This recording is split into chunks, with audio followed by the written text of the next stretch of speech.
Hello students, welcome to all of you on my YouTube channel Maths Track। आज के इस video में बात करेंगे reducible exact differential equation case third के बारे में। तो केस थर्ड केस क्या कहता है हमें। इससे पहले दो केसेस जो हो चुके हैं वो लास्ट टू वीडियोस में मैंने उसमें वीडियो बना दी है। अगर फर्स्ट टू केस में किसी को प्रॉब्लम हो या नहीं देखें तो इस वीडियो के एंड में आपको उनका लिंक मिल जाएगा, आप वहाँ से देख सकते हैं। तो थर्ड केस स्टार्ट करते हैं। ये केसेस अप्लाई कब होंगे? जब m d x plus n d y equals to zero की इक्वेशन एग्जैक्ट नहीं होगी, तब ये केसेस अप्लाई होंगे। Then we have to find an integral factor. Integral factor हमें फाइंड करना होगा। क्यों? क्योंकि उसी से मल्टीप्लाई करने के बाद किसे? गिवन इक्वेशन को इंटीग्रल फैक्टर से मल्टीप्लाई करने के बाद गिवन इक्वेशन एग्जैक्ट फॉर्म में रिड्यूस हो जाएगी। तो केस थर्ड क्या है हमारे पास? केस थर्ड ये है, if given equation can be written in the form of x raised to a y raised to b my dx plus nx dy plus x raised to c y power d py dx plus qx dy equals to 0, then integral factor will become x raised to h y raised to k if given equation can be written in the form of। Students यहाँ क्या form है देखिए, यहाँ एक चीज़ ज़रा ध्यान से देखिए, ब्रैकेट्स में दो वैल्यूज़ जो कंसीडर हो रही हैं उसमें से एक वैल्यू dx की है और एक वैल्यू dy की है। क्लियर? फर्स्ट चीज़ तो ये जो आपको ध्यान रखनी है। हमें क्या दिया था क्वेश्चन? हमें क्वेश्चन दिया होता है एक वैल्यू dx के साथ और एक कंप्लीट वैल्यू dy के साथ। यानी इसमें दो वैल्यूज़ होती हैं, बीच में प्लस माइनस कुछ भी हो। यहाँ पे भी दो वैल्यू होती है, मिडिल में नेगेटिव पॉजिटिव कुछ भी हमें गिवन होता है। हमें क्या करना है, यहाँ से एक वैल्यू को यहाँ रखना है और फिर इन दोनों में से यानी डी वाई की दो वैल्यूज में से एक वैल्यू को हमें यहाँ लेके आना है। रिमेनिंग यहाँ में अब जो रिमेनिंग रह गई वो अपने आप यहाँ पे हमें एडजस्ट करनी है। हमारा काम ये है कि इन दोनों में से कौन सी वैल्यूज़ को यहाँ लेकर आना है और कैसे एडजस्ट करनी है, सिर्फ हमें ये चेक करना है। और यहाँ जो x की पावर है y की पावर b, ये क्या है?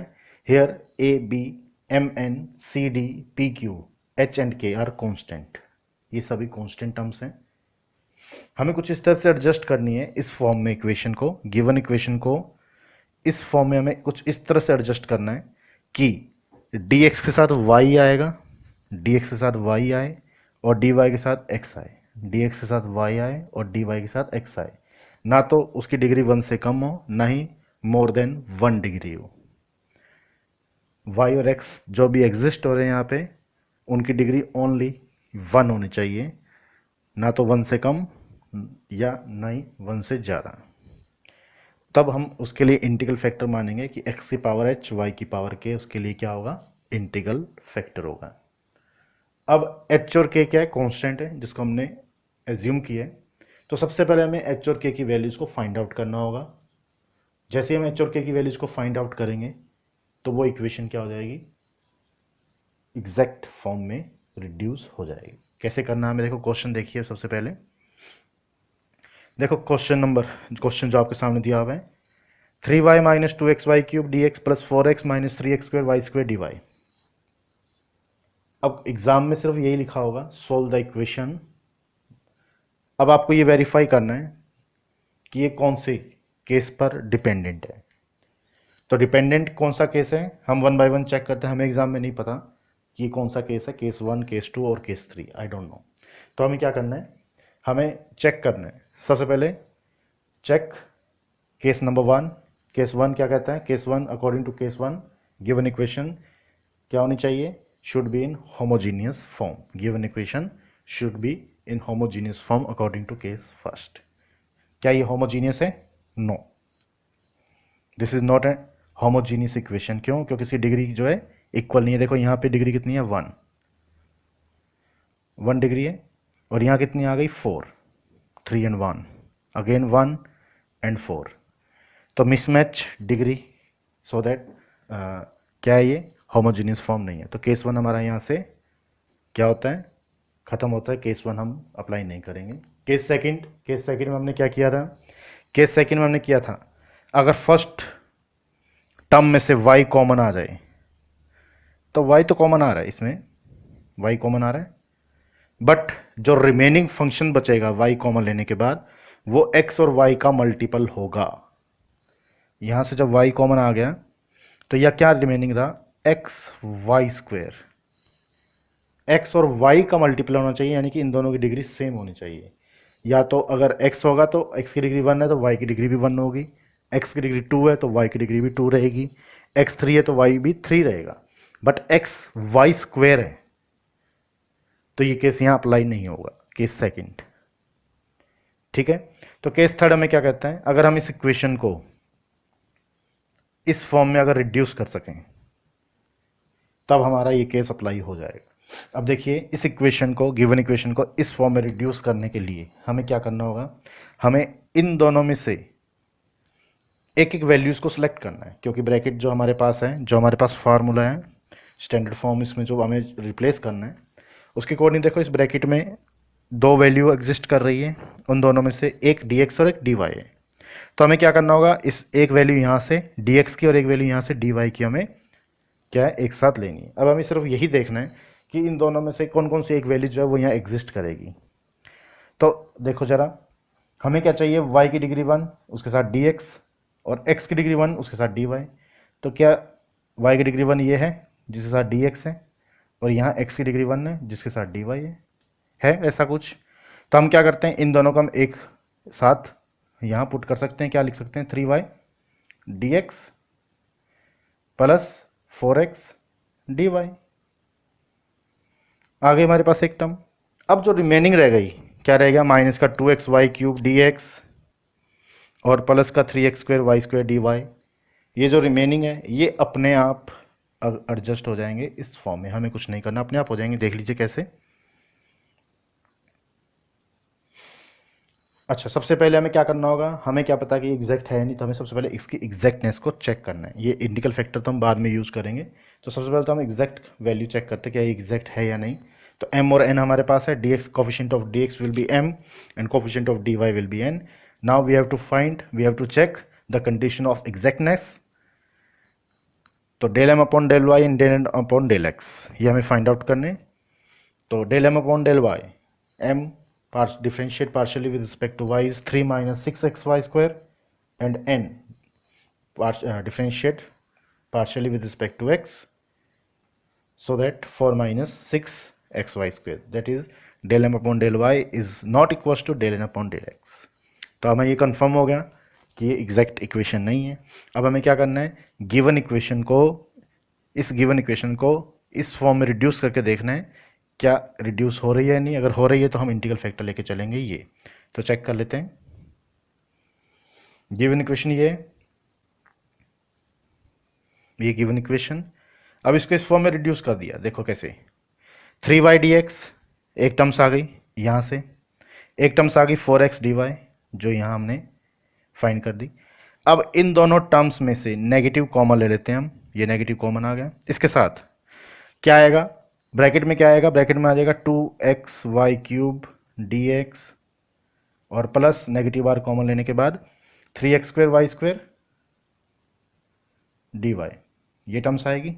लेकिन हमारा फार्मूला कहता है कि dx के साथ y की एक ही डिग्री आएगी, इसके अलावा कुछ नहीं आएगा, और dy के साथ x की एक ही डिग्री आएगी, इसके अलावा y नहीं आना चाहिए। कांस्टेंट आ सकता है py dx dx ny nx dy, तो कांस्टेंट आ सकता है। तो हमने क्या किया, इन दोनों में से, यानी इन दोनों में से जो कॉमन आ रहा है उसे कॉमन ले लिया। कॉमन क्या आ रहा है, देखो दोनों में से कॉमन आ रहा है एक्स वाई स्क्वायर, तो हमने एक्स वाई स्क्वायर यहाँ पे कॉमन ले लिया।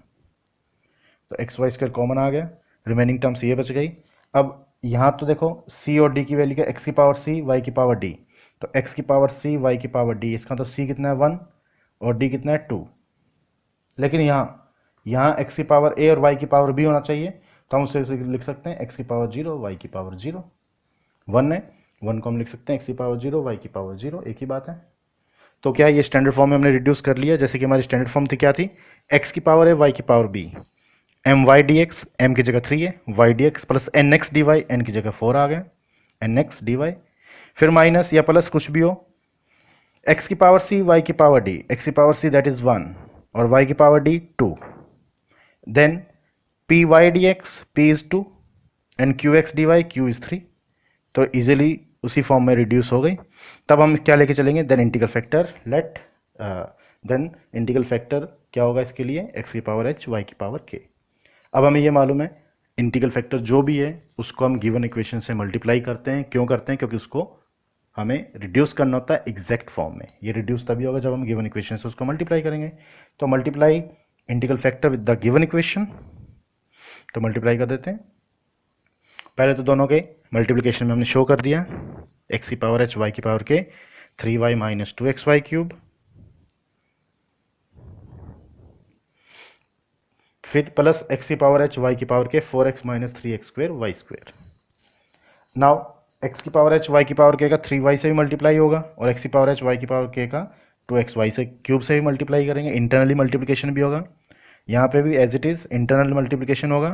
तो जब इंटरनल मल्टीप्लिकेशन होगा तो कुछ ये टर्म आएगी, एक्स की पावर एच वाई की पावर के का 3y से जब मल्टीप्लाई करेंगे तो 3x की पावर एच और y की पावर 1 एंड y की पावर के पावर्स ऐड हो जाएंगे, देन y की power k plus 1 negative 2x की पावर h इंटू एक्स की पावर 1, x की power h plus 1 and y की पावर k, y की पावर 3, तो y की power k plus 3। Similarly plus as it is, multiplication as it is.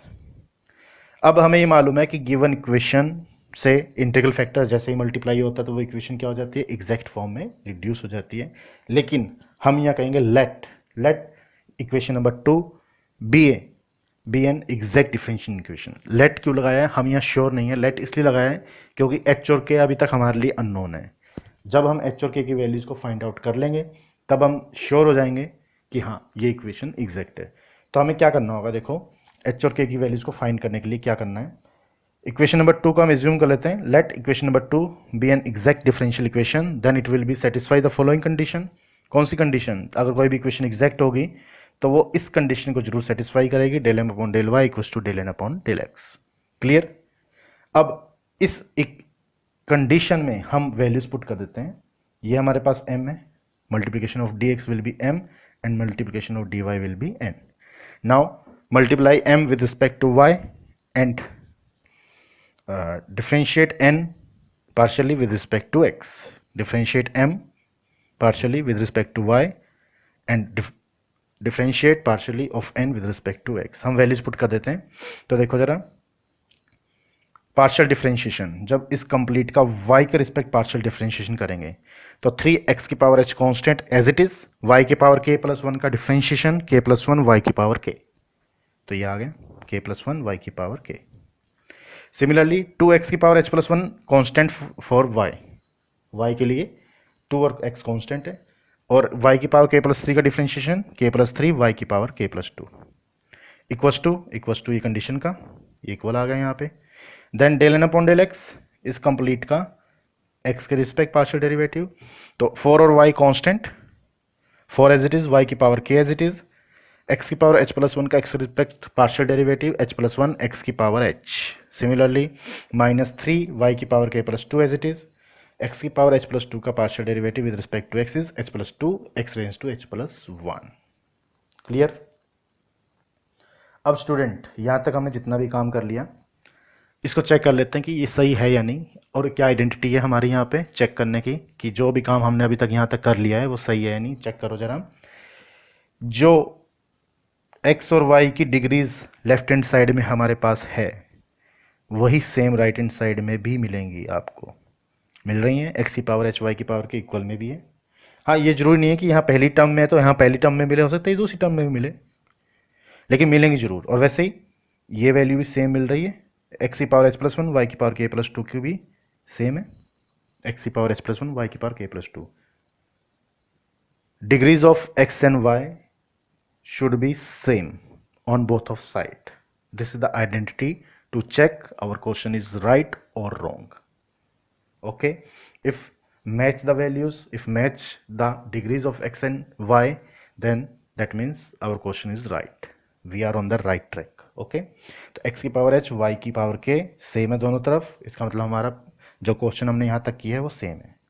अब इसके बाद स्टेप क्या होगा, यहाँ तक वेरीफाई होने के बाद अब हम करेंगे now comparing the coefficient on both of side. जो भी हमारे कोफिशिएंट सेम आए थे दोनों तरफ उसके कंपेयर करेंगे हम कोफिशिएंट दोनों तरफ, तो हमें वैल्यूज़ मिलेगी। देखो क्या वैल्यूज़ मिलेंगी, कुछ इस तरह से वैल्यूज़ मिलेंगी। जब x की पावर h y की पावर k के कोफिशिएंट कंपेयर करेंगे तो लेफ्ट हैंड साइड में तो है 3k+1 और राइट हैंड साइड में है 4h+1, कोफिशिएंट ऑफ x की पावर h y की power k। We have 3k+1 equals to 4h+1।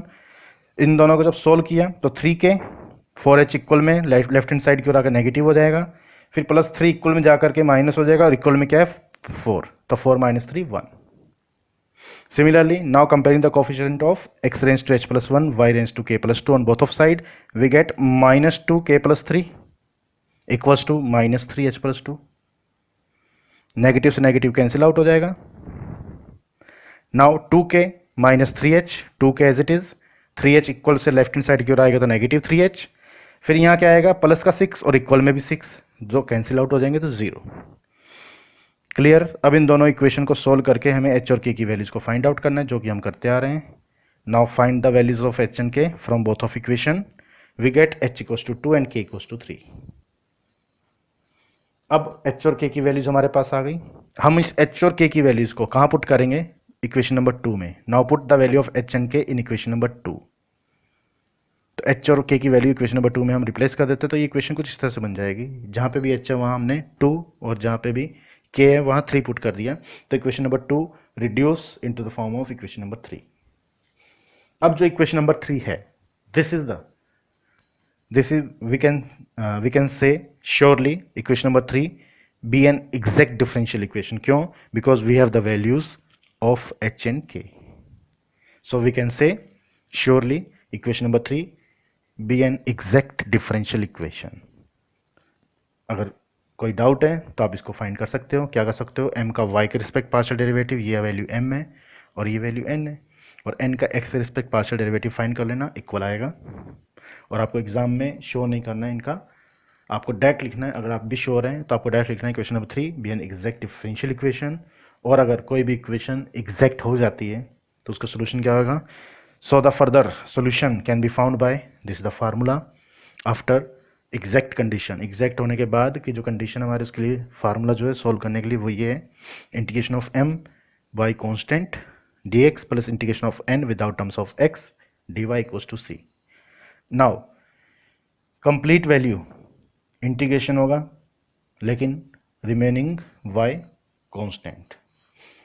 Hair n without terms of x, there is no term, ऐसी कोई भी टर्म नहीं है जिसमें x नहीं हो। कंप्लीट टर्म में x जो है वो एग्जिस्ट कर रहा है, so there is no any term जो विदाउट टर्म्स ऑफ x है, तो क्या आ जाएगा 0। वैल्यूज पुट कर दें, 3x² y4 - 2x³ y6 dx plus 0 dy equals to c. Now integration with respect to x, y and 3 constant.